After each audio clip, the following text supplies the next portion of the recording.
Hello everyone, Ryan here. Thank you so much for buying my book wherever you go.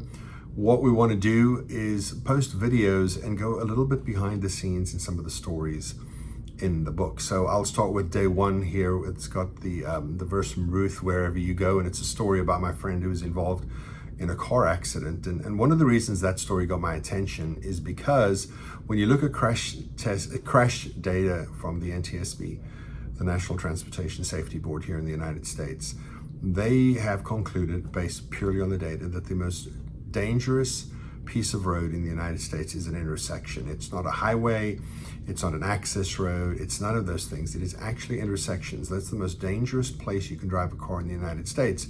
And so I thought about that a lot. That's, I think, why the story of my friend became so meaningful. It wasn't just that he was trapped in the car, it's that his life was in danger because of what happened in an intersection. And so when you think about any relationship in your life, whether that be your marriage, if you're a married person, well, that's the intersection of two people's histories.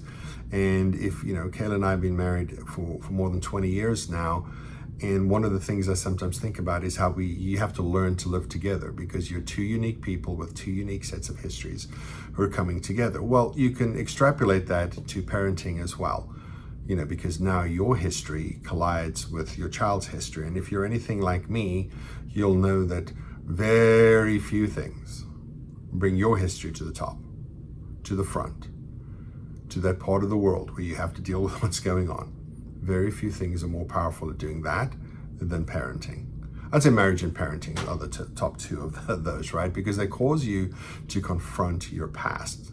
Because once you have to live your life in a relationship with somebody else, you have to come to terms with maybe the way I've always done it's not the best way.